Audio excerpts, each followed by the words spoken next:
everybody, welcome to Space Force. I'm your host, Jason Tondro. I'm Jim. And I'm Haid. Hello. And we are here to talk about the penultimate episode of Star Trek Discovery, There Is a Tide. Apparently, this was originally named something else.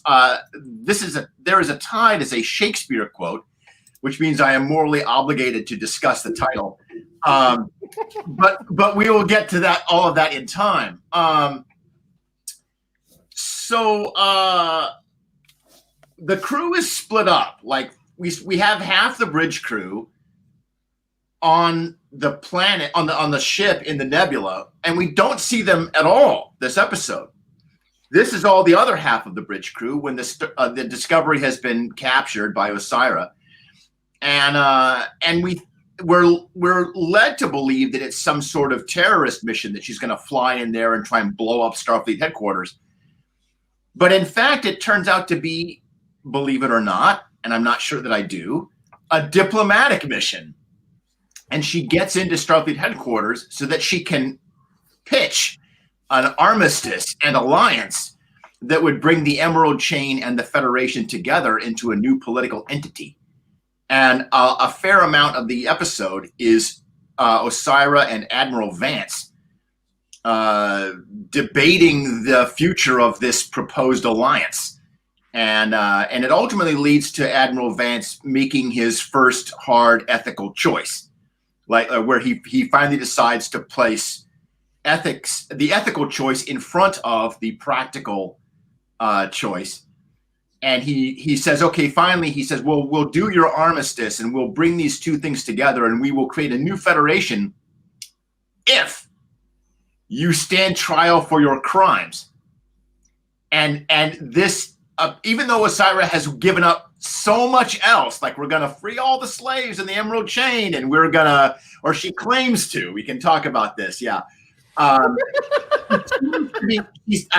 for those of you that don't have video, you're just listening to us on podcast.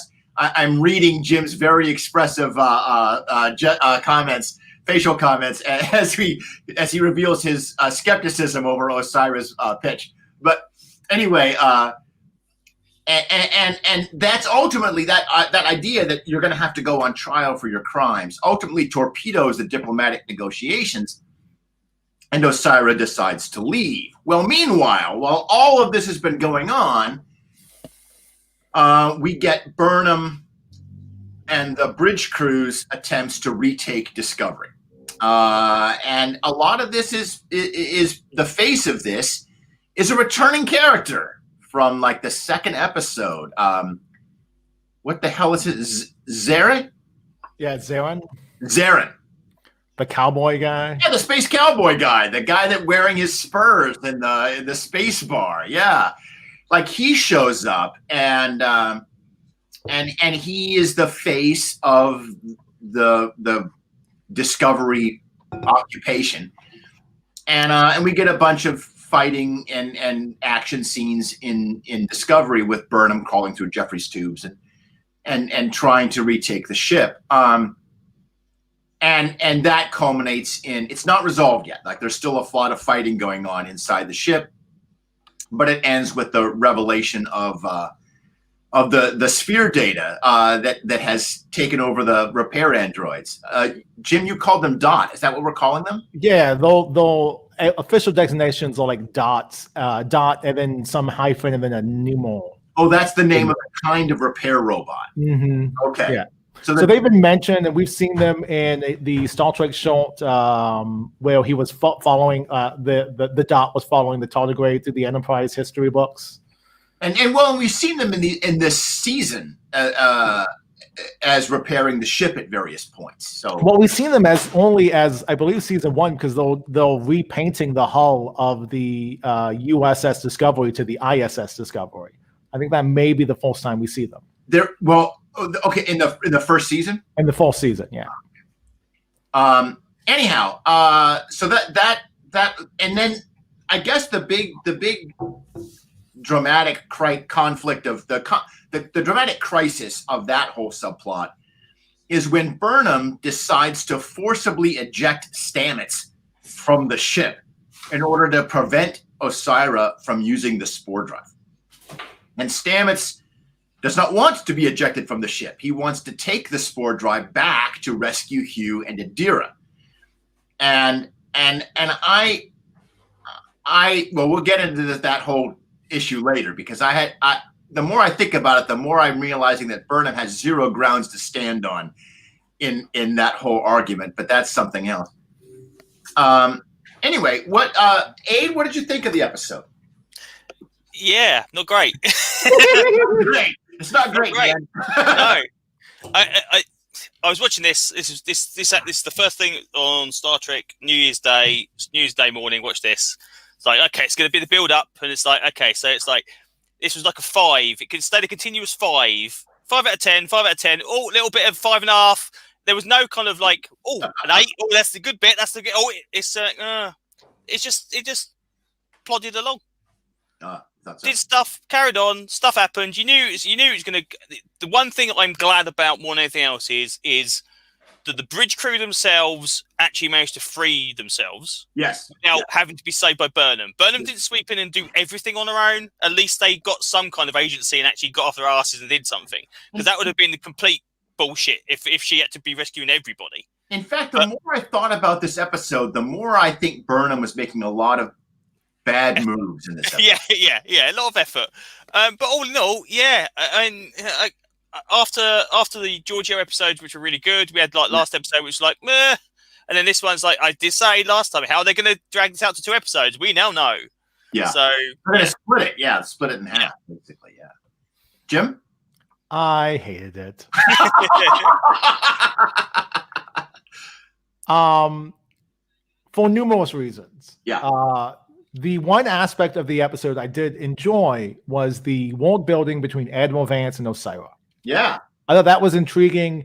And in fact, my Twitter feed has just been a recurring conversation of people bringing up new points based on my initial conjecture of what the Emerald Chain is. Yeah. So I quite enjoyed that aspect. I have a lively conversation going on. Yeah. But everything else, normally I'm, when Discovery is about characters, I care about it. Yeah. This episode misses the mark because it's nothing that's character driven is owned. Oh, nothing that's character driven is earned. Yeah. And we'll talk about that. In previous episodes, we talked about that with the Giorgio send-off scene, right? Where everyone's like, boy, Giorgio was so great. And what it really felt like was them saying Michelle Yeoh is so great. And normally they do not have to work hard to get me along on that. Like yes, Michelle Yeoh is fantastic, but Giorgio, Empress Giorgio was kind of a dick, right? And they had the perfect character. They had Jet Reno there, and Jet Reno could have been she could have toasted and said, like, yeah, she was a bitch. Yeah. And that could have been the end of the scene. Like that could have been the emotional thing. Like, she was a nasty person to these people for 3 years of the show. Yeah. And yes, Michael Burnham has a complicated relationship, and Saru has a complicated relationship. Right. And Tilly's got that, she's got that reflexively supportive thing. So, okay, maybe the 4 main characters can feel ambiguity, but the rest of the crew will treat it like peons. Yeah. I don't know why Bryce, who was like verbally told out in front of his captain by Giorgio, is celebrating her life. Like, she's gone. Great. If we talk about this for 2 more minutes, we're going to start dwelling on. I know, but it goes to a structural problem this show has. Well, what I mean is the one guy that should have been in that room that wasn't. Mm-hmm.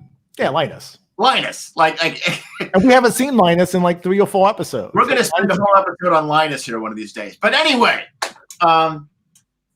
yeah, I enjoyed it better than you guys, but I was very skeptical at first because, as we'll get into, like, the degree to which this episode was Die Hard in space was actually kind of shocking to me. Like, I expect that level of in-joke meta commentary when I'm running a game with my friends, where we can all like make Die Hard jokes all day and it's just funny. But on a prestige television show where writers get paid big money to be interesting, I don't expect that level of in-joke humor. Do you think Frakes had anything to do with the nature of this episode? He's the director. I don't. From the way it's just from the way Discovery is produced, all the scripts are written in advance of actually shooting a single scene. So I don't think the writing room, so when they say the writing room is in production, they're usually producing the next season. Yeah. If they're also filming. Yeah. Maybe they're not writing scripts, but maybe they're breaking the story. Right. So I don't think Jonathan Frakes actually gets input. I don't think any of the directors get input into the show. I think this is a Kevin Feige executive produced ran show. Like most TV shows are run by the executive producer, and currently that's Michelle Paradise. Because that was the one thing when I started watching it, we had like the preamble, and then we got the thing. Oh, so Jonathan Frakes directed one. Okay, right. Yeah. This could be okay. Be okay. And it's like, oh, shite. I mean, it looked all right. There's nothing wrong with what it looked like. It was fine. You know, the actual aesthetics of the shots, fantastic. That's what the director does. The actual plot of it, not quite so good. She loses her boots. She's crawling through a Jeffries tube. She's tying her belt onto a handle so that she can throw people out the ship. And eavesdropping on the communicator. Now I have a phaser. Ho ho ho. You know, like it was. it was pretty extreme. But then they break it. Now, Jim, you noted that they've done Die Hard send-ups before, which makes sense because the film's been around so long. Starship Mine is a Next Generation episode that is straight up Picard in the role of John McClane. Yeah. And the episode, I don't think it's great. It's kind of like that weird fan favorite that people kind of gravitate towards. It's a fun 45 minutes. Yeah. They try to push the boundaries of Picard's the captain that does not kill. That was in fan circles, while Next Generation was in its original air date, that was what distinguished him from Kirk. Okay. Kirk doesn't want to kill, but he would do it if he had to. Yeah. And Picard has been more passive in that role. So this is an episode where he's straight up using booby traps. He home alones the Enterprise. He's using booby traps, and he shoots the dude with an arrow and leaves him there to be irradiated by the Thoron field, which we had a reference to in a previous Admiral Vance episode this season. I called out to. So they know what they're doing on Discovery. Yeah. Deep Space Nine did another sort of Die Hard episode, except they took the idea and they reconstructed it as it was the crew versus the station. So the station's security guard, it's in an episode called Civil Defense. The station's security system is trying to kill the players, trying to kill the cast. Yeah. And every time they come up with a solution, it makes the situation worse. Mm-hmm. So it's this Die Hard sort of analogy that it's not us versus people who've taken over our ship. It's not us referencing that, but it's us going through these really extreme situations to reconnect with people. And that's what I think Discovery here misses the point. What do you mean? Well, Die Hard's a Christmas movie. It's not a movie set at Christmas. It is a Christmas movie. And here's why it's a Christmas movie. Okay. Die Hard is about John McClane and his wife trying to reconnect with each other. Right. And failing. Yeah. They absolutely suck at it. The conversations are always hostile. And John McClane pauses and he's like, God, why did I say that? And you can see the regret on, why can't I remember her name? Right. What was that? Is it Holly? Yeah, on Holly's face. Yeah. You can see that they're really trying, but for whatever reason, they have too much water under that bridge. I know exactly what you think our marriage should be. Yeah. Right? And they can't they can't quite reconcile it. But it's both those characters throughout the movie working in their specific fields, John McClane with action stuff, and Holly with negotiating and having to talk to the bad guys and being like, hey, I need to make the situation nicer for the hostages. Yeah. To get to the resolution of the two of them together making out in front of Nakatomi Plaza. Yeah. So the whole movie is about trying to reconnect and failing to do so. And it just has this subplot where John McClane doesn't care about the bad guys. He doesn't have any animus towards the bad guys. He just wants to get to his wife. He's not a great cop in the sense of he's the super cop from the 80s. He just wants to get back to his wife. Well, you also see that movie's emphasis on trying to connect in his long conversations with Al. Mm-hmm. Right, where he's where they're talking about their kids and that's him in this desperate situation trying to. He's desperate for any kind of social contact, you know, and like your kids and my kids are gonna hang out one day and they're gonna play together. And he's like, yeah, I hope you're right, but I kind of think you're wrong. And Bonham doesn't have that. Yeah, Bonham's not trying to connect with. Bonham has everything she wants. She's got a boyfriend, a hot smoking boyfriend. All she wants is the ship. She literally wants Nakatomo Plaza, and Bruce Willis doesn't give a shit about Nakatomo Plaza. What he cares about is his wife. Like that's the whole thrust of the movie. Yeah, you're mad about Glass? Yeah, exactly. Yeah. Jim, Abe, did it hit you as Die Hard in Space, or is that just us? It's pretty much. There's so many parallels to that it was. Again, it's almost action on the cheap though. That's the problem to me. It's like, oh, look at all these things that's all going on. Oh, yeah, but don't look at it. We're not going to show you that bit. We'll have 5 people in the room and they can say, oh, there's lots of stuff going on in the background that you can't see. It's like it's crap. It's there's so much infuriating stuff about this episode that they kind of just, what is it? We're 174 members of the crew, correct? Okay. Yes. That's what they said, I believe. Okay, so, and apparently, we're shutting the crew off. Hey, in a shuttle, one shuttle, apparently he's going to carry 170 people off in the, that's horse crap. None of the other people have put up a fight. They just stand there like idiots because the bridge crew have to do everything. The regular crew can't do anything. They're just drones that just will go around there every day.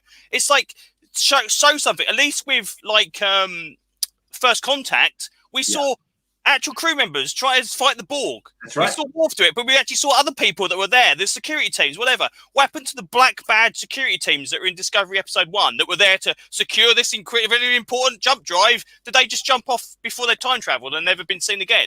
It's like there's so much stuff there that it's kind of getting to be boiling down to this core crew of 6 or 7, but it ignores everybody else.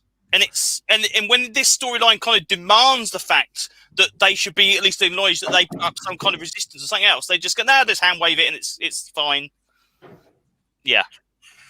Like so they try to play it off like the Osiris people get the jump on the Discovery crew. Like that's how it was played off in the last episode. Is they just magically beam through the shields. Yeah. And I know Aid's chomping at the bit on the tech stuff. But we've seen Discovery get an upgrade. Yeah. Why isn't shield protection part of that upgrade? Yeah. Exactly. That's exactly what I thought. And we've seen instances where the ship was taken over. Like those are Next Generation episode where the ship's taken over by a band of Ferengi. Yeah. And everyone just kind of stands there. And it's even worse on Enterprise D because it's 1,000 people ship. And everyone just kind of stands there, and it's just so that Captain Picard as a baby can do, as a teenager can do, a Home Alone in space, where he has to outthink everyone. Like it's a silly episode. It's played for comedy, but this is played for drama. Yeah, right. So having a whole bunch of people just stand there while other people wave guns at them, it's not like if it was played for comedy. If this was played for laughs, I'd be okay with that. Like 175 people just get beamed away. But in Discovery, it's like this is serious. Yeah, has Discovery ever done a humorous episode? Not intentionally. Not intentionally. I think the episode where Mud shows up and keeps killing Lorca was meant to be played for laughs because there was a lot of silly stuff in there. Yeah, like it opens up with like Harry Mudd traveling inside of a space whale. So I think that was very tongue in cheek. Yeah. But I think that's to undercut how sort of brutal and masochistic Mudd is. The rest of the episode is silly, but he can take out his punishments on Lorca. Yeah, and it's kind of okay. I think it's kind of transactional, but no, they haven't done like a piece of the action. Kind of like Trouble with Tribbles comedy episode. Unlike, for example, Picard, where we go down to the gambling planet and everyone totally laughs. Sphinx mobster costuming. And that episode was to undercut how brutal the opening act was and how bad 7 of 9 is. That's emotionally. Like that's why the comedy was there, it was a counterpoint to the rest of the thing. And there was no comedy to be mined here. It's just rote action scene movie beats. It's funny. Before the episode started, I was chatting with you, Jim, and I was like, I half expected Burnham to pull out her comm badge and as she's crawling through a Jeffries tube and say, "Come back to Starfleet. We'll have a few laughs." But now I'm starting. Maybe it would have been better if they put a little bit of laughter in that first half of the show. I don't know. Because McClane's a funny character in that false movie. Like he's irreverent. Like he's not the action hero Impulvius guy. That's why they give him the shoe thing, right? Yeah. He's anxious to be flying, and that's the through runner for that beat. For sure. But Burnham isn't humorous. Yeah. Like Burnham can do, like she can get a funny line in every now and then, but it's not like it's situational funny. It's not like yuck funny. Yeah. All right. So since we're on Burnham already, let's talk about the Burnham Stamets and the earlier scene where Stamets is talking to the scientist. What's his name? I thought it was called Vance, but I've got it wrong, so I can't remember what his name is. So the name Aurelio. Dr. Aurelio. Aurelio. Yeah, Aurelio. Yeah. And he's an interesting character because he's specifically portrayed as physically disabled. And I guess they hint that maybe he is Osira's partner. We know that he has a lover, but they never name who that is, and that he's got kids. Could it be anybody other than Osira? It's the only female Orion we've seen, isn't it? Yeah. And Osira like specifically plays that piece of music he likes. Like she's very like she gives him an out. She's like, you can leave the bridge. How the hell does she know that's on Discovery's database at a certain number as well? That just pissed me off as well. Oh, just play file 73. How the fucking hell did you know that? How did you know is that a specific piece of music?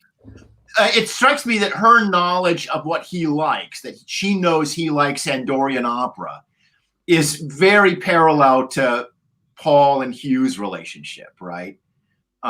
It's kind of like those two are supposed to be kind of parallel to Hugh and Paul, but we had this long scene where the scientist is interrogating Stamets, and Stamets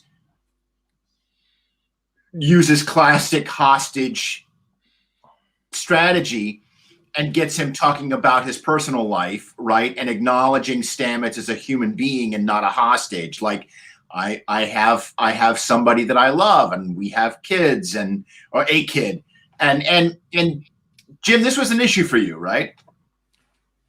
Why don't we have A go first? Sure, A. Because I can feel like this is going to be the hill I die on, and I don't want to be the bullying aide. Okay. Yes. Right. So first things first. I actually quite like the idea that he was actually physically disabled, rather than just injured in the course of action. Okay, because we don't see that in Trek very often. Okay, we see people that have had accidents. We see obviously Pike in his little wheelchair thing that's done, but that's because of an accident. We don't see someone that's actually had it, because most of the time in Next Generation, it's like, well, we did this, we put them on we did this, and we did that, and they're back to normal. Hooray! And it's like it's that's quite a nice, interesting character with him. But again, this character could have been so much more interesting if they brought him in 7 episodes ago, and he was always in the background talking behind Osira when she was there. Oh, don't do that. But this has been the first time we see him. It's like, well, where are you? Who are you? What are you doing? It's like, okay, this is.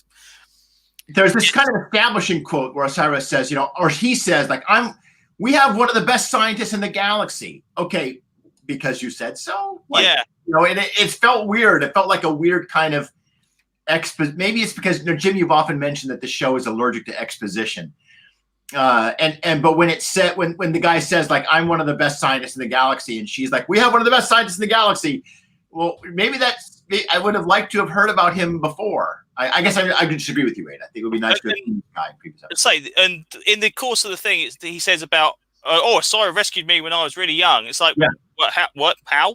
How old's Osira? 1,000 years old? What's going on with that? Because you look like you were easily 30, 48 years old. So was she always in power? Is this a thing that, like a family thing, where her family's been in power all the while? Because get the idea that if she can offer her nephew just for the sake of it, then that power structure is very, very fragile. It's not exactly a thing that's going to be passed down from family to family when they can just knock one off. And is she like 60 or 70 or 80 years old? It's like, really weird. Yeah. I mean, okay, a Orion lifespan's not an expert on that one, so I couldn't tell you for definite. But obviously, Vulcans tend to live very long, so that's it.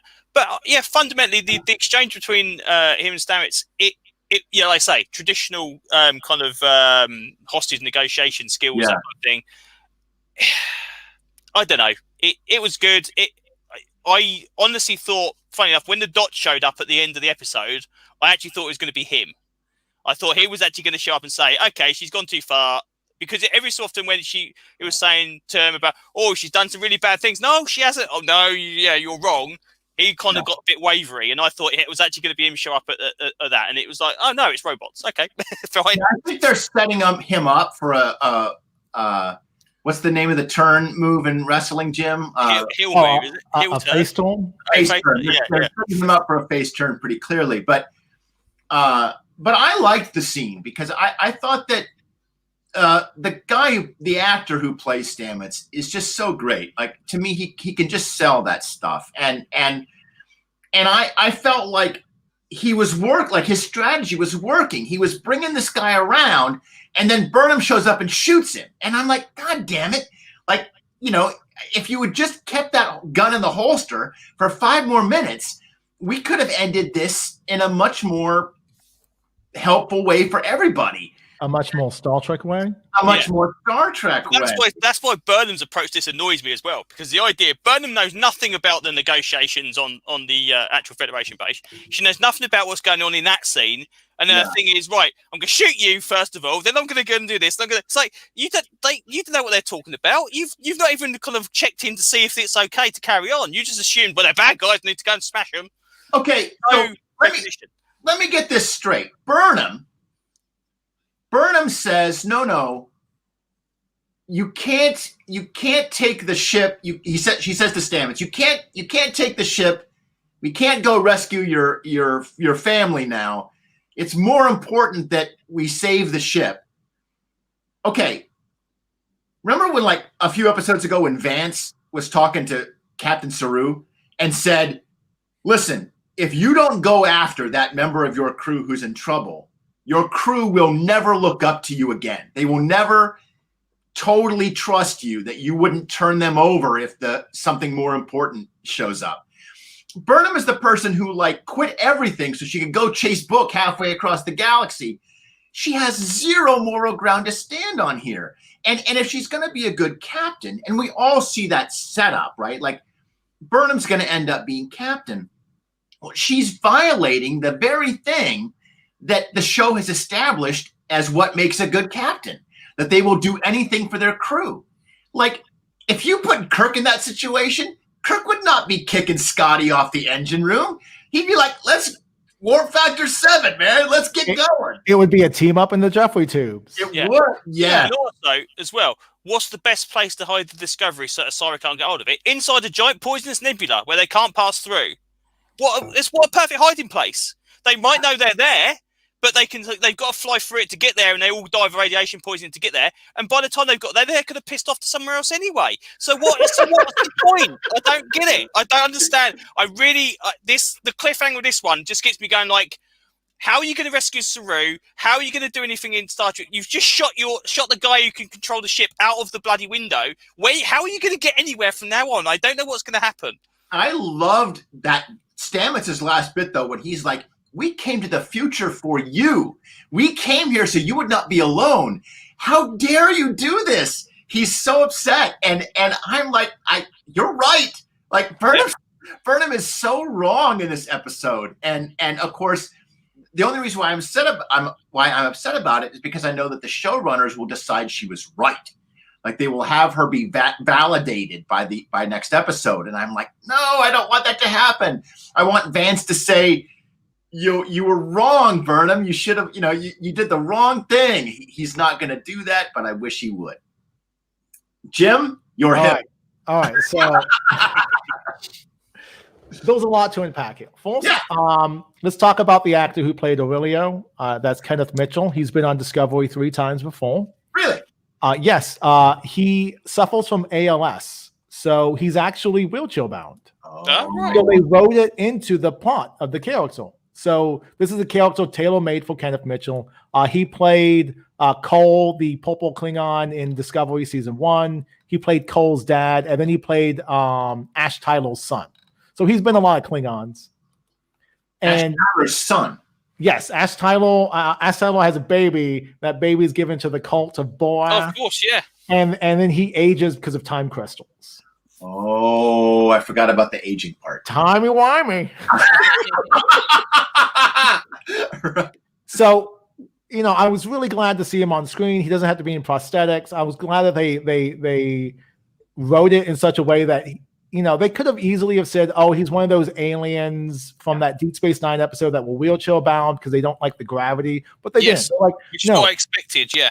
Yeah. And I thought that was a really smart way to handle it. And to contrast Stamets' time being this golden age, because we in America think of time as a forward progression, like everything's going to get better tomorrow. But sometimes, sometimes progress stops. Sometimes it regresses, and it can regress socially and it regress technology. Like there's no set rule that the continuum has to move in one direction. For hundreds of years, the writings of Aristotle were lost in the English-speaking West, and it wasn't until we recovered it from the Islamic expansion that we recovered all that knowledge. So yeah, this absolutely happens. Yeah, and just having that as part of Star Trek, which is always about progress, is good.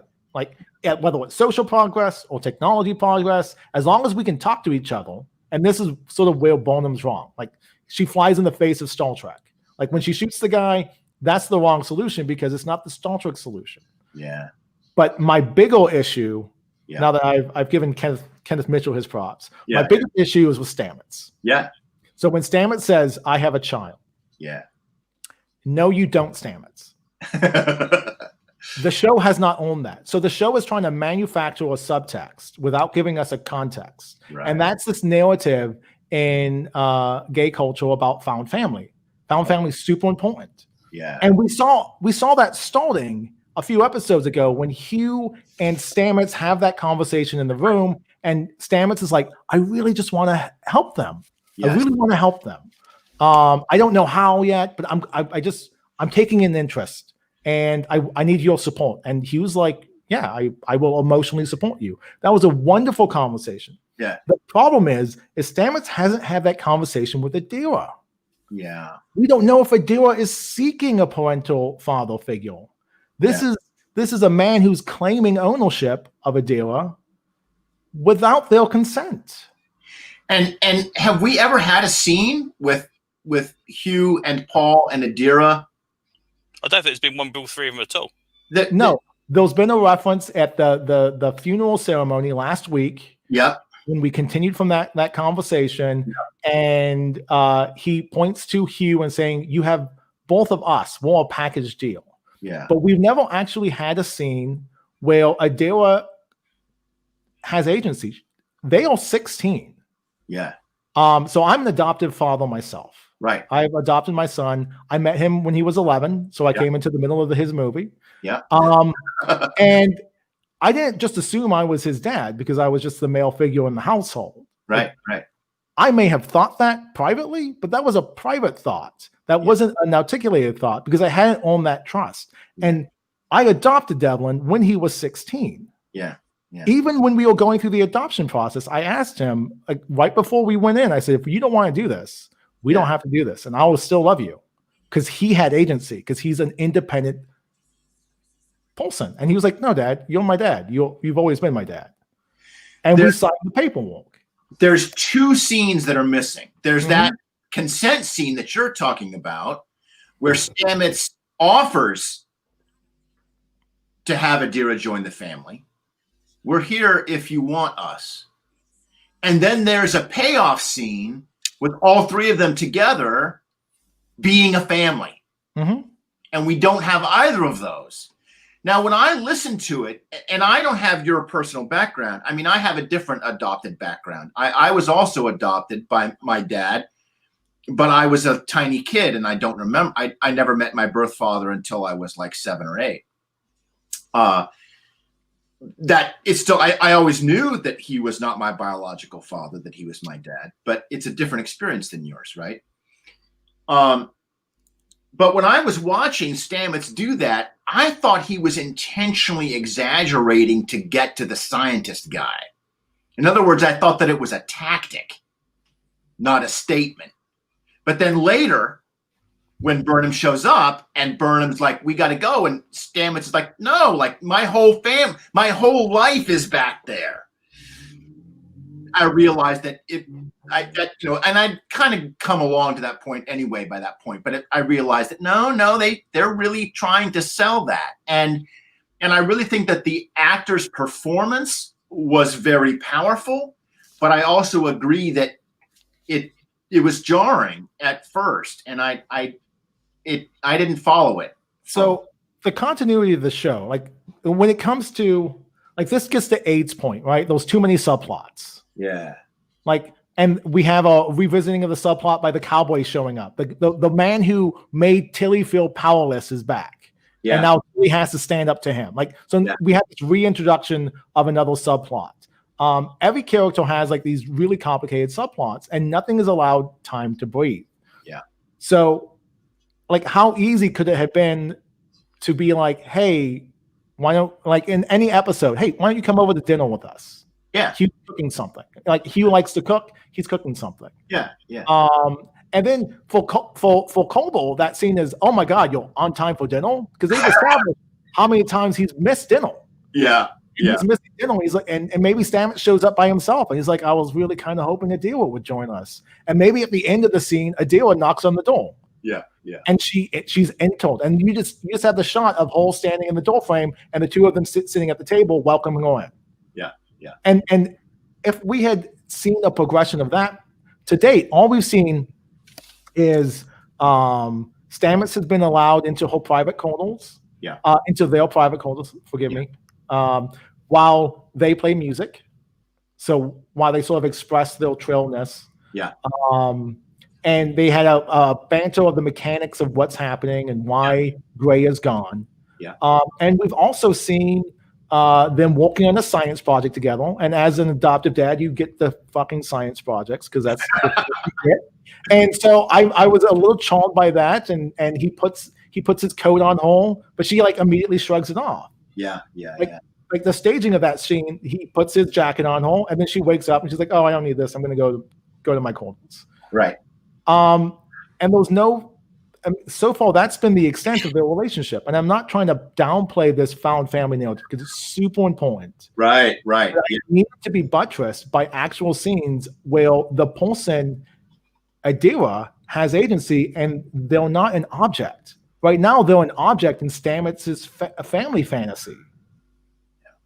And that doesn't sit well with me. So if I don't have that buttressed, to me, Stamets is acting for the last half of the episode. Like this is the one time I've never actually liked Stamets. I've always been kind of, a soft spot for him. Like he's kind of awkward and he's overbearing. And, I'm kind of awkward and I'm overbearing. So there's empathy there.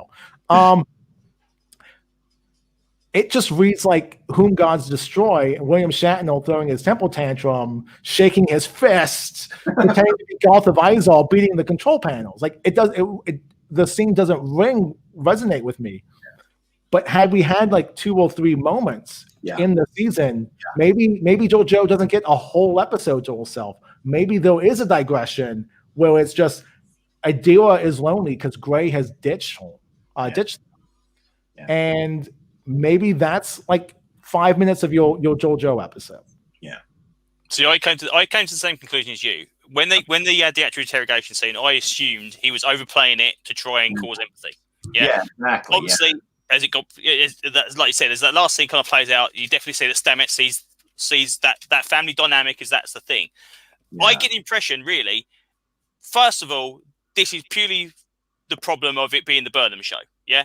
If this was the Next Generation episode, we could have had these scenes because it'd be like, oh, this is the Stamets part. This is the B plot of the episode because it's like, yeah.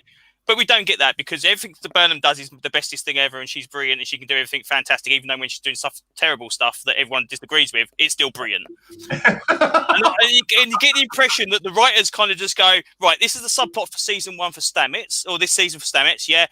Skip to the end, and there we go. And you go, well, what about the middle bit? Where's the actual meat of the actual storyline? Yeah, we'll just say that happened off screen and everyone will just accept it and that'll be it. And you go, well, no, that doesn't build relationship. That doesn't build connections with characters. If you don't see that interact, then it's not going to happen. You know what this reminds me of a little bit in a weird way is the subplot with Detmer, right? Yeah. Which is set up in like the second episode, and then we get a couple of shots of her being like losing her temper and being anxious. And then it apparently is resolved when she's a badass with Book attacking Osira's ship, and that's all she needed. And then it's just never brought up. Like that apparently was the resolution, and I'm like, that's the resolution. It's just that, and the problem wasn't ever properly defined. It was never properly defined, and that's sort of like I kind of feel like, again, Star Trek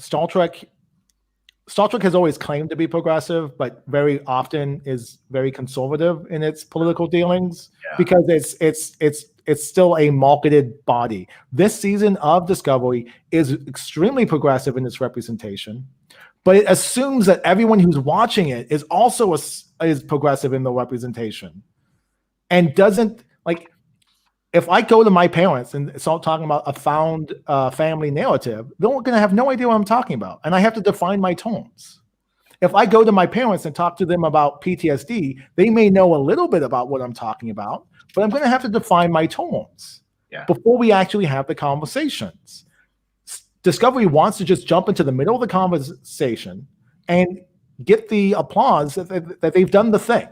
We've shown the thing. Here's the thing. This is what it is. And it's like maybe in 20 years, this will read better because more people will be on the same page and we don't have to spend time educating people. But Star Trek has always been an education tool. Yeah. And we're missing the education part of that tool.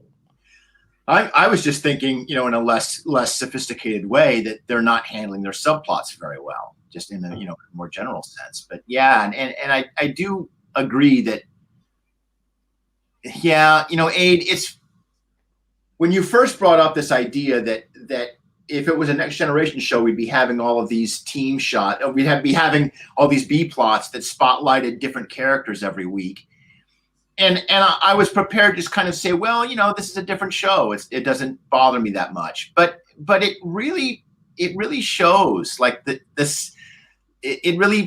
it's a detriment to Discovery that it focuses too much on that primary character and it doesn't let these secondary subplots breathe. Yeah, because they're still trying to do those B plots. But they're trying to do them in 5-minute segments rather than 25-minute segments. Yeah, they're trying to do the subplot on the cheap, and it's not working. And so we've sort of talked about this, like Discovery is trying to do like a TOS approach to their character walk. Yeah. But the thing about the TOS approach to your character walk is if you're not the main character of that episode, like Scotty's got 3 episodes to him, right? Right. What else do you see Scotty do all the time? Scotty is a Scotsman who's cool and gets funny lines of dialogue. Yeah. Likes to train.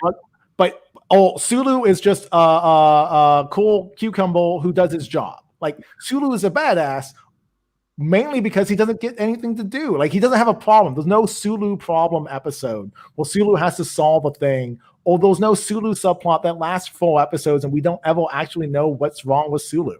Yeah. Why also does that? Why? No, I'm going to get this wrong now. It's the naked time. Naked time is not naked now. Yeah. Why does the naked time episode with Sulu with his fencing foil stand out? Because it's the only time Sulu's not behind his bloody desk. Yeah, that's why it's so memorable. And he's rippling. Yeah, totally. Yeah. we look at those original series episodes, but I don't think the character work in them. I mean, if you're not Scotty, if you're not Spock, Jim, or Bones, it wasn't a very fun show to be on. I mean, Nichols is on record for this. Like she almost left, and and other characters, it was tough to be a walk-on, a cameo in Star Trek, and I don't think that's a good model, frankly. Like if they're trying to build their model off of TOS, that they should pick a better model, because that's Uhura also. I mean, Uhura got some character moments in the original series, but all of her character moments were largely when in relation to Spock or Kirk or anything else. She didn't have like, this is your bit. You go and do your thing. This is where you shine. It's like, no, I'm gonna be kissing Kirk. I'm gonna be in the playing the heart for Spock or Charlie X or whatever he's called. It's just like that. There's nothing outside of that kind of her storylines. It's not satisfying to me, and I love those secondary characters. Like, and this is not a hit on Green, who plays Burnham. Like, she does a fantastic job. I really think she's a fantastic actress and talent. But she's easily the best thing on the show. Yeah, but I love the secondary characters. Like from the very beginning, Tilly was one of my favorite characters on the show. But and quickly followed by Detmer when we got her more of a fleshed out character. I've really warmed to Stamets. I never liked Stamets the first season. I get this guy off my show, but I've really come around on him, and I think that having Hugh, the Hugh Paul relationship has really been key for me. That first moment in the first season when we see them brushing their teeth together in the mirror, and I was like, oh man, that's just so pure. Like that, I loved that bit, like that was Star Trek being brave, because Star Trek has often talked about diversity, but they've always been a little shy of actually showing gay couples on screen.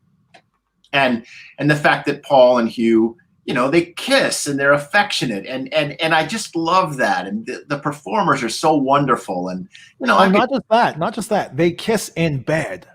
Oh, this season they kissed in bed. That conversation I was talking about was an in-bed scene.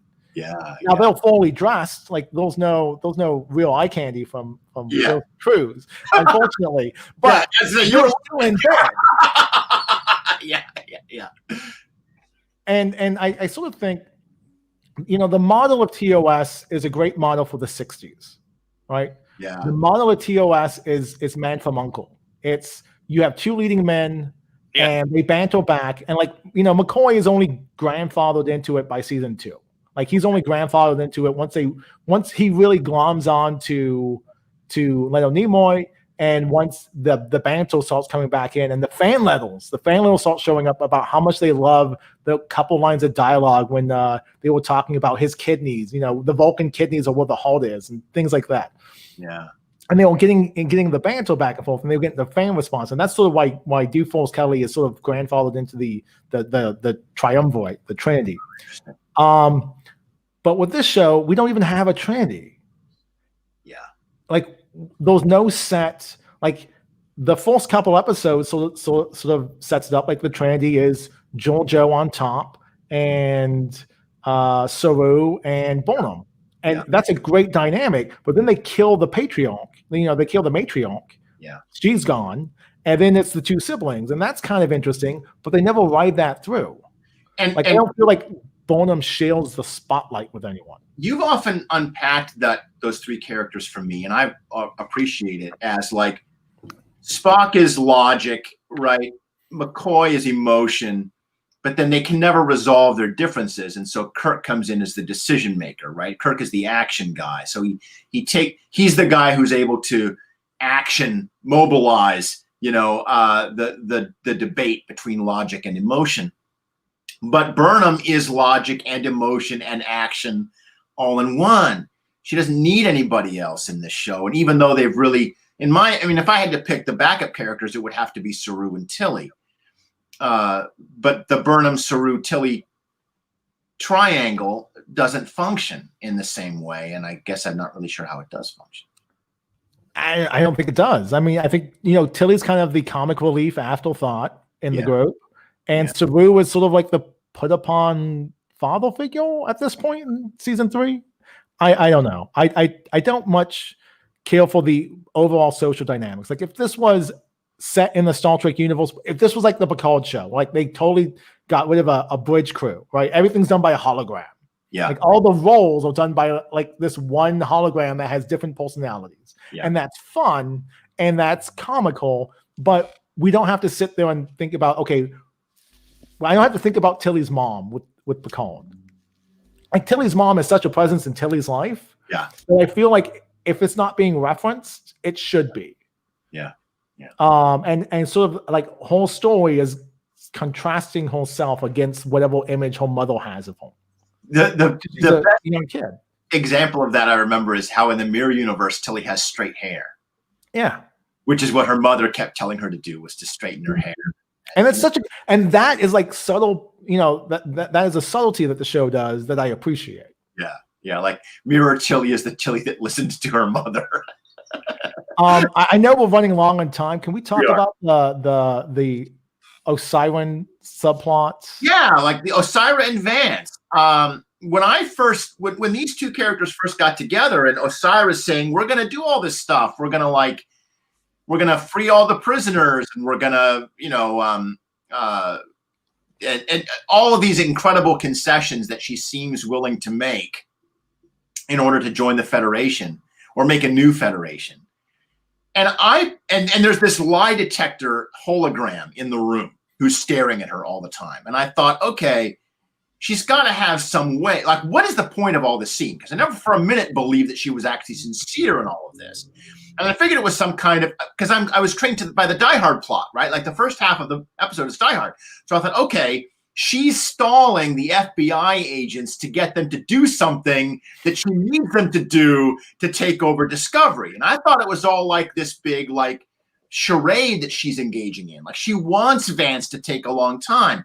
When he says, I have to read this armistice, it's going to take me a few minutes. And she's like, take your time. I'm like, okay, there's that's part of the plot. She's got something cooking back there, right? But then it doesn't turn out that way. Then he's like, okay, well, this is really impressive. And okay, quick question. What is the deal with the Federation president? Vance says the president has empowered me to talk to you. Is there even a Federation president? Have we even seen that character? We've not seen the Federation president. My guess is the Federation president was mentioned this episode to set it up that there was going to be a countervailing balance to Vance's principled stance. I'm starting to wonder if maybe the great secret that Vance has been holding all this time is that there is no Federation president. That would be great. I would love that. And he's just acting like it the whole time. But anyway. Oh, it's a hologram. Like I want the like my bold prediction is I want it to be Robert Picardo as the EMH from Voyager, and he's become the president of the Federation. Emergency medical president. Emergency president hologram. Anyway, but then that scene kind of climaxes when he says, he starts off by saying, look, who's gonna be the face of this? Because it can't be you. And she's like, oh, this is the first one where she sort of knocked off her game. And she says, okay, well, yeah, we'll appoint somebody. And she's clearly thinking of her scientist boyfriend, Aurelio. And he says, and that person will be independent of you. And she says, well, sure. And that's when the lie detector says, no, she's lying. And Osiris says, oh, it's a glitch. Ask me again. And that made me think, okay, yeah, she's got some way to spoof it. But she has to be concentrating and she has to be calm to make it work. And so when she gets knocked off her game, her lie is detected. I'm like, okay, I think I got what's going on here. But then it culminates with Vance saying, you're going to have to go on trial. And she says, and she loses it, right? She gets really mad and finally just says, no, like I won't do it. And Vance takes his principle, like your crimes are well documented. We all know what you've done.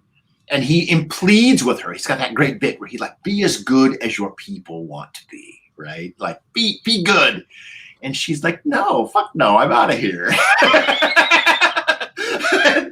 All right. So what did you guys think? Abe, do you want to start? Okay. So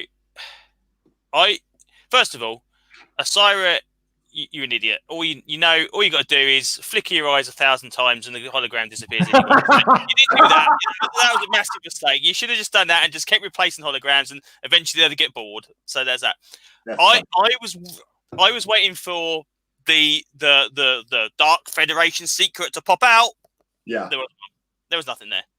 The Federation seemed to be, apparently, as they presented themselves at the moment, there's no mention of Osiris saying, "Oh, but you did that back then, doing this." No mention of the burn, even to say, "Well, it's your fault if the burn occurred." Nothing. It's just all decided towards her. I honestly don't know. Apart from the fact of kind of seeing that Osiris is apparently attempting to kind of get a peaceful resolution to the kind of the two states at war. I honestly don't know what the point of the scene was. I originally, it was like, you got the idea originally, it was like, oh, we're going to discovery, we're going to go up to Federation Starfleet headquarters, we're going to blow it up, okay? And then you get there and go, oh, I wasn't going to do that. But then what was the point there? I don't get it. I'm still completely perplexed about what the outcome's going to be. Yeah. So Star Trek works best. Let me take this macro. Star Trek works best when they're talking in metaphors. Like, the reason why Darmok and Jalon is such a great episode is because it takes the metaphor of the show and like makes it the actual text of the show. Yes, right. So the Klingons aren't Klingons. Like, there's no race called Klingons in real life. They can be a stand-in for the Soviet threat in TOS. And then they can be involved to becoming our allies in TNG with Worf. Or it can be make the Klingon Empire great again, like in season 1 of Discovery. Exactly. Like, the Klingons are extremely malleable, like more than any other race, because they've been reinvented physically. Yeah. They can be retconned into do whatever you want them to do. If you want them to be greedy pirates, they're greedy pirates. And this is science fiction is so great for this. I love it when we use metaphor to comment on our living society. Yeah, and I think if you do use metaphor as well, and not just basically go, look, these are space Nazis because they've got space Nazi helmets on. That's the way to do it. And then actually get people to think about that metaphor. Oh, that's what it's about. That's when they do it best. Yeah. Yeah. Jim? So the Emerald Chain is neoliberalism. Okay. Now, what do you mean? What is neoliberalism for those? Okay. All right. So brief. I'm not going to start pulling out books. And basically, neoliberalism is this idea that the free market is like, business should be where social changes are happening. That we use business to make social change. Yes. Okay. It's essentially like, you downplay the government's role in it, and the business itself decides that, like, a good example of this is like Disney's Gay Pride Day. Yeah. Like, it's not because Disney suddenly became like woke, like a human being, because it's not a person. Someone sat down, counted the numbers, and was like, hey, we have an extremely high gay population of our audience. Yes. Why don't we have a day that celebrates them so that they can get a new market base to show up on a particular day of money that they can collect revenue from? Or in comics, when we create strong female characters, not because we're feminists, but because we want women to buy our comics. Yeah. Yeah. So with the neoliberalism idea is that, like, the reason why Osiris makes a point of saying we're getting rid of all slaves. Yeah. We're going to just get rid of all slaves. We've seen that the slave market is untenable situation for them. Those revolts that they're constantly putting down. We've had lines of dialogue to that effect. We've seen Bonham single-handedly rescue a whole bunch of slaves. Yeah. In that episode we keep referring back to, well, she throws everything aside to save Book's life. Yeah. Coax under the guise of, I need to get that information from the bone. Yeah. Like, right? So the idea is, I'm running out of dilithium. I'm running out of the resource that is my control power base. Yeah. I need to open up a new marketplace. Yeah, right. So they want to co-op. They want to bring their capitalism to the Federation. The Federation's already doing it on the edges. We saw that on Deep Space Nine. We saw that on Deep Space 253, whatever was the reference that they made. Yeah. So they're like, we know that you're not going to stand by the idea of us having lifetime contracts. Saru's told us as much a couple episodes ago. That's not going to fly. So we're going to get rid of them. and we're going to enslave you to capitalism Instead, yeah. because we want to take all scientists, take your technology, streamline it, give it to everyone, but we're going to do it at a price. At a price, right? Like, not doing, yeah. Like whole helping Aurelio, even if it's not an interpersonal dynamic, if it's revealed that he has another partner somewhere else,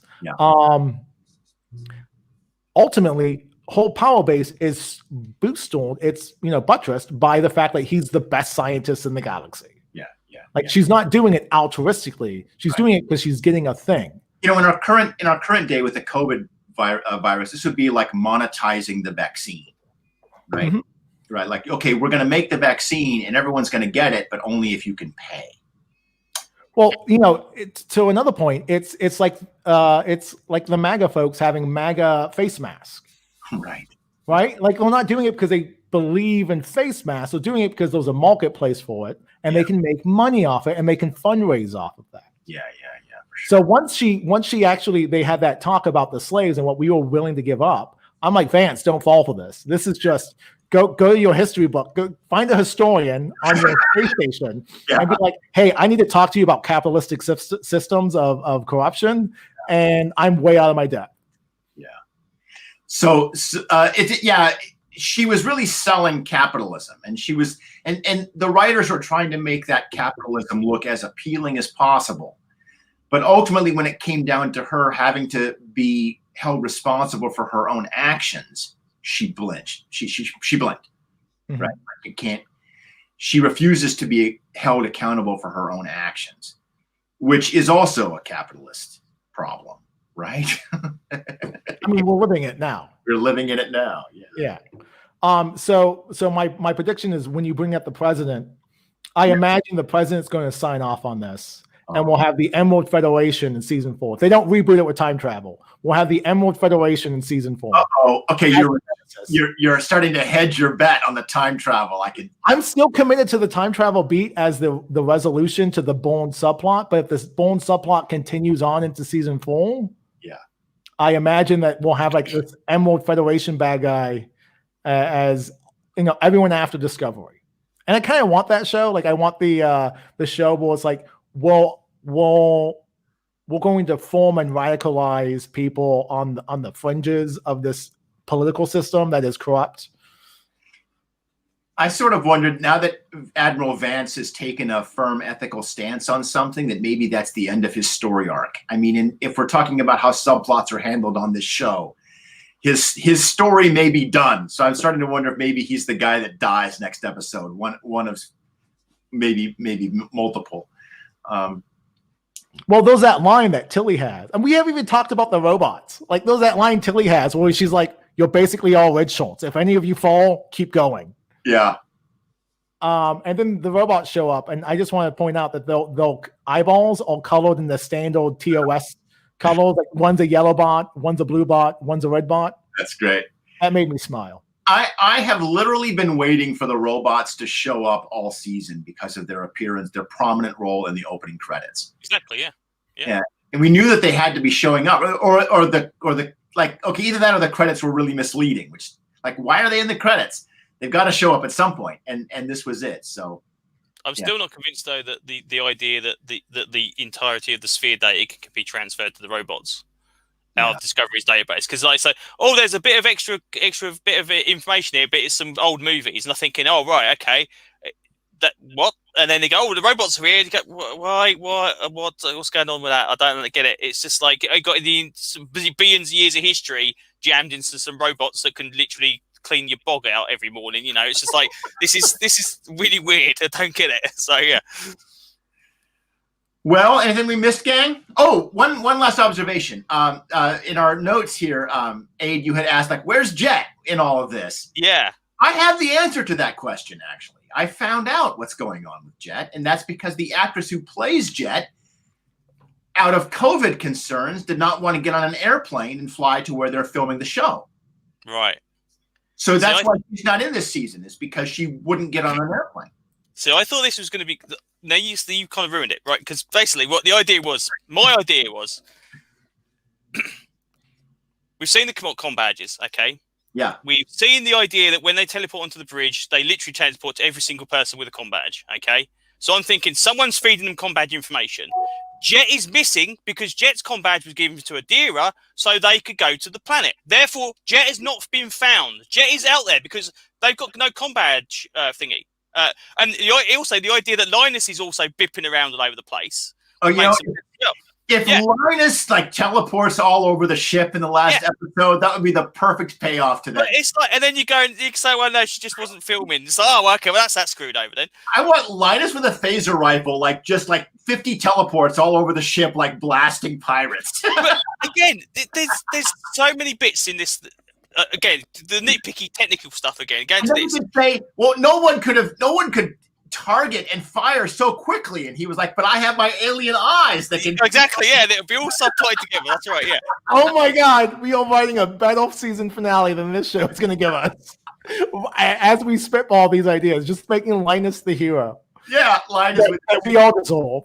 Linus with his super eyes and his malfunctioning comm badge. Linus and Jet Reno save the day, like the best action team. So I mentioned when we had the Giorgio episode, I said, why hasn't Giorgio got a comm badge when they go down to the planet? Yeah. Okay. Now, when we see the second episode, the idea being is she hasn't got a comm badge because they don't want her to take it into the past or wherever she's going through the actual the Guardian. Okay. That then if anyone ever goes back, they go, oh, well, she had a comm badge in the episode of Discovery, but she's not in her own series. Why is that? Well, actually, they've done that. Yeah. In this episode, Burnham has a comm badge. Why the freaking hell are you not using that to beam anywhere you bloody want to? I do not get it. I said this as soon as they did this on day one, when everyone got their own personal transport. As I said, they're going to write themselves into a corner, and there's going to have to be some excuse. And the excuse for this one is, we forgot. We're just going to hand wave it, and we're not going to mention it at all. And hopefully, no bugger will mention it. We want to show scenes of her crawling through a Jeffries tube instead. Yeah, it's just like, I mean, it's just. Even if they just mentioned that the idea that the stealth thing that Book gave her interferes with the transporter, that'd be something. Yeah. Or she could just say something to the effect of she doesn't want them tracking her by whole site-to-site transport. Yeah. They don't want. She doesn't want to tip off her hand. Like she has a big plan, and she doesn't want. I don't know. I think you're completely right, Aid. 100%. Like just being fixated on this technology point because it is a flaw of again the sort of the world building. Like I think that when Book says like this will cover you, but don't use your transporter because that'll show up. Yeah. Right. Like you can't. And it takes a couple of words, and then you go get a reason for it. But also, one of the things we actually did miss out on as well when talking about Book as well. Book literally grasped up and said, "Oh, there's a whole planet of dilithium out there." So Osiris literally got to die because otherwise she's going to be constantly going on about that. She's going to be the Moby Dick with the dilithium planet, and she's going to go around and go, "That's my white whale. I'm going to find that damn planet." They killed my DM. They killed the Andorian guy, the actor of whom is the DM in the weekly Star Trek Discovery D&D game. If they reboot the timeline, you can bring him back, and he has both his ails. He has both his antennae. I was talking with an old friend of mine, Michael Morris, who I taught with back in Georgia, and we were reminiscing about the fantastic way that Andorians were done in Enterprise, and the cool special effects, and how the antennae were animated and stuff. And I've decided, I'll bet that they burned off the Andorian's antenna just so they didn't have to animate it, which is sad.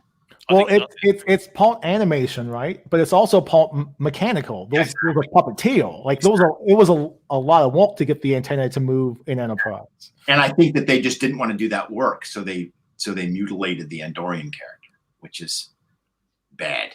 Shouldn't bad call. Didn't you say they grow back in some episodes? Yeah. Is there a reference where their antenna can grow back? No, once you lose it, you lose it. Oh, right, okay. Because I know in the RPG, it's sort of like it's basically says that it's all to do with sensing radiation and different frequencies and all this kind of stuff. That's what they're there for. It'd be quite good if he bumped into chairs every so often because he did have his antenna working. At least that'd be some kind of recognition that he's not used to not having them or something. But I mean, we all knew that he was going to die. He lived many episodes more than we all thought he would. Like he was clearly a sacrificial lamb for this season. He was the Morlock that dies when Marvel says, we're gonna kill the mutants. And like, okay, well, who dies? Like this nobody that no one cares about. But again, I mean, as we're saying, the Detmer bit, he basically points some bits and bobs out, and that's about it. He doesn't actually actively do anything. In this one, he kind of points a gun, and he doesn't really do much of anything. And yet, we do not get Federation Man from episode 1. He doesn't get anything more than that one shot, unless he's the president, of course. They've promoted him off screen, and he's like, "Hey, I don't know." If he winds up being the president, I think it flies in. Well, here's another thing, really quick. I know we're wrapping up. That's all right. Bringing back Tilly's subplot of the guy who Yeah. Howard Hole and who threatened violence against Hole and who made her feel small makes the universe feel small. The whole conceit of this season was that we don't have warp drive. We can't just zip and zap. Discovery is special because it can zip and zap. Yeah. Yep.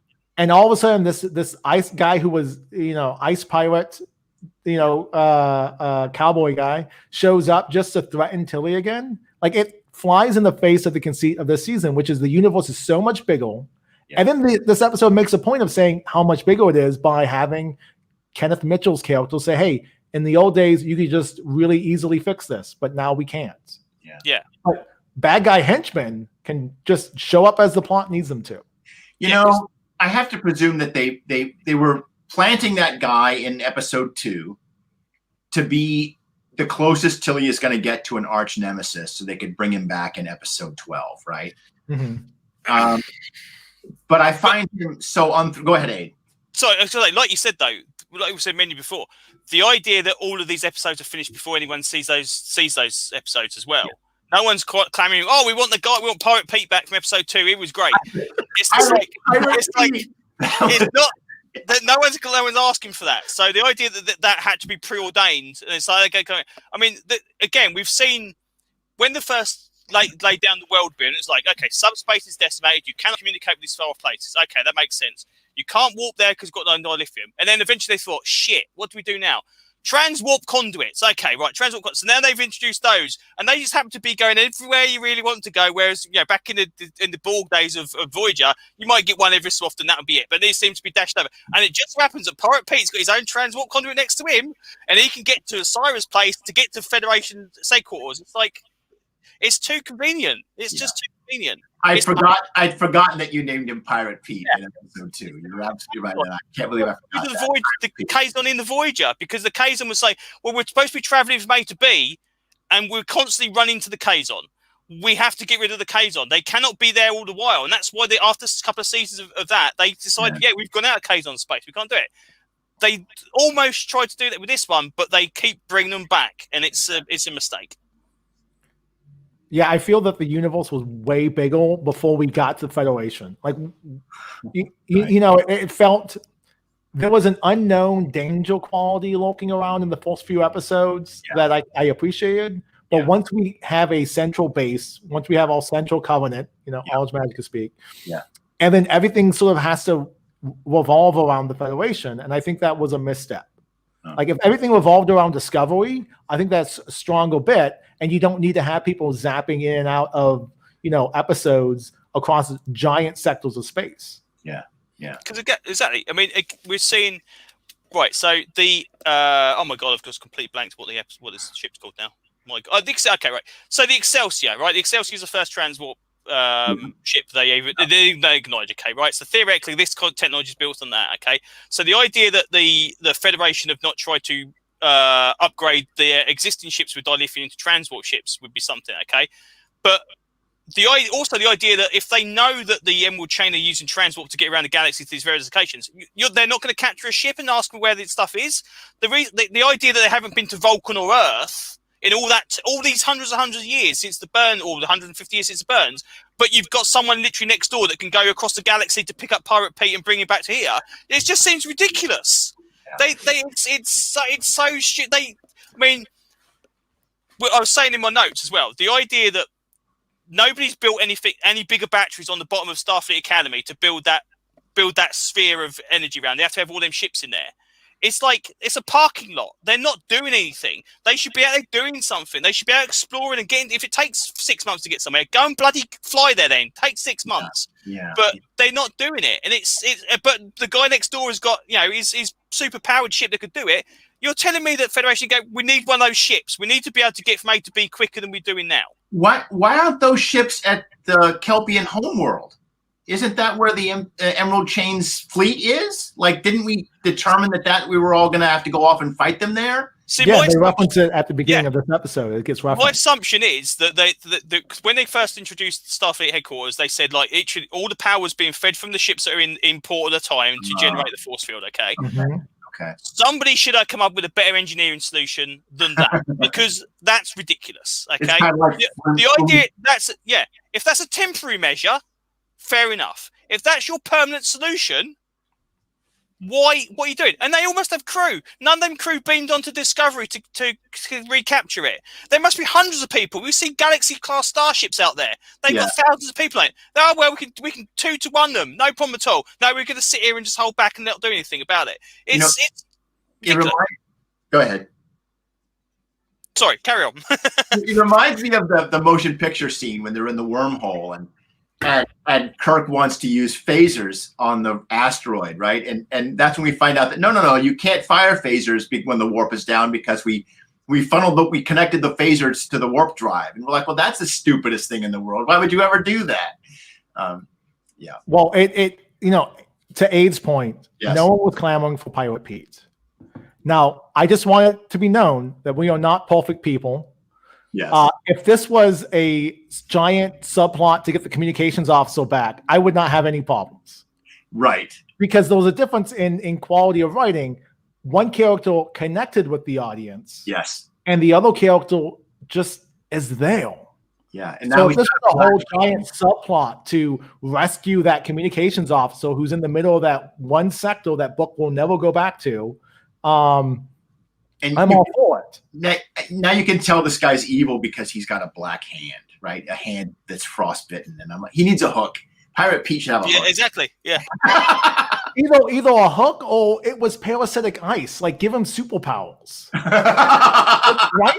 Give him something. Like, give him a character hook. Give him something to stand out. Yeah. Anyway, all right.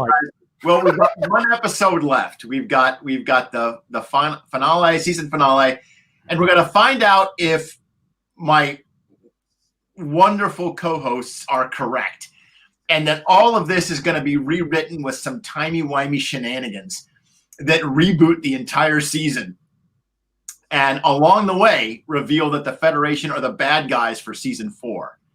I will take that bet because I don't think either of those things are going to happen. But we shall see. And in the meantime, we'll be well, stay safe, and we'll see you next week.